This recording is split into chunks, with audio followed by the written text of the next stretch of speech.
First of all, man, right off the top, I made a couple of mistakes in this cook. One of them was a pretty significant mistake. Now, if you know me, you've been watching my channel for a while, you know that if I make a mistake, I'll just talk about it in the video, as long as the cook still turned out good. And that is the case with this video, so I'll be telling you about that mistake when we get to that point in the video. But let's go ahead and get started. So these oxtails have already been cleaned and rinsed and everything. And so what I did next was put them in a brine, a liquid brine. This is a baking soda brine. It's 1 cup of water per 1 tablespoon of baking soda. And I use it a lot when I'm trying to help get things tender a little bit faster. So I put it in that brine and let it soak for about 30 minutes. While they were soaking in that brine, I went on out to the grill to get it set up. I'm using a setup that you see me use all of the time. Is indirect smoking using the minion method. Unlit coals slowly ignited by a handful of lit coals. And by the way, if you have any questions about that setup or how to do it, how it works, what it does, just hit me in the comment. Once I got the grill set up, I went ahead and started sorting through my black-eyed peas, just picking out the bad ones, looking for any particles or pieces of dirt or rocks and whatever.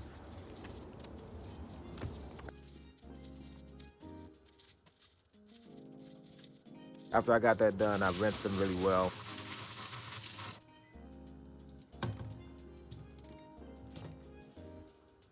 By the time I finished that, my grill was up to temp, so I went ahead and got those oxtails out of that brine, dried them up real good, and took them on out to the smoker to get a couple of hours of smoke.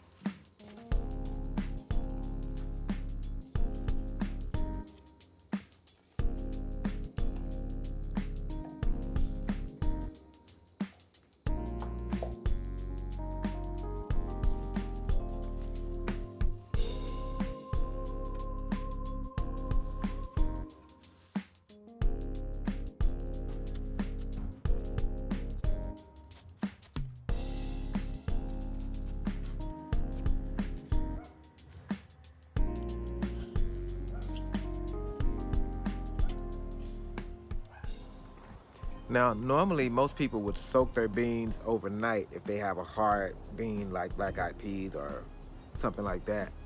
But I was watching AB's channel, you know, Smoking and Grilling with AB, and he introduced this technique that he uses called hot flashing.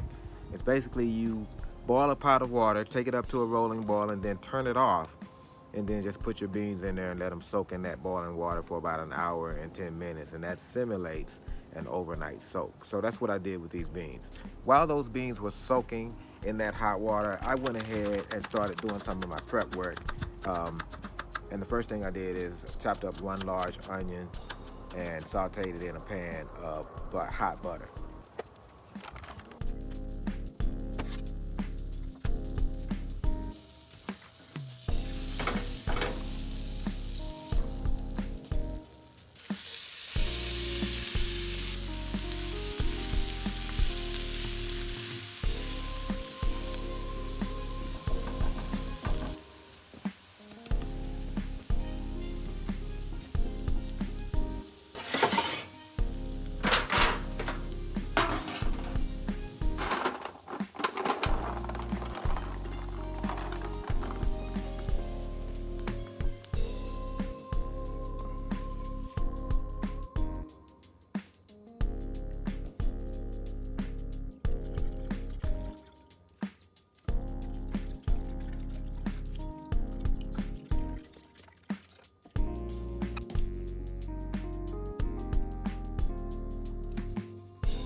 All right, so right about here, guys, is where I made my first big mistake.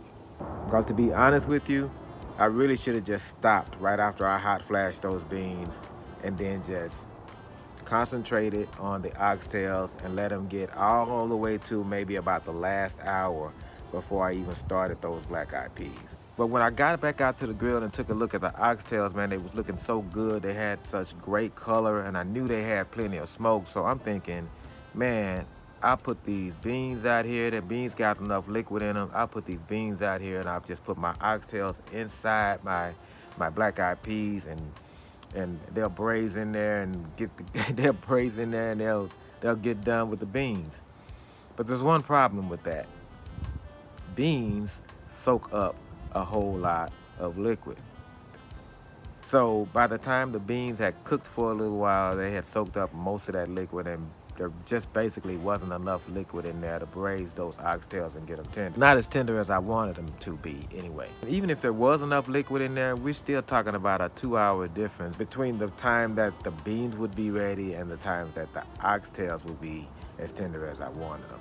So long story short, I put my oxtails inside the pan with the black-eyed peas, and for a while, I left them cooking uncovered. That was another mistake I made. My thinking was that I was gonna leave them out there and leave them uncovered so the black-eyed peas could also get some smoke. But what I really should have did was put some foil paper over them as soon as I went out there, crimped it down nice and tight. That probably would have built up enough steam inside of there to preserve some of that liquid and help get those oxtails tender a little faster. I did eventually go out there and put some foil on them in about an hour later or something like that.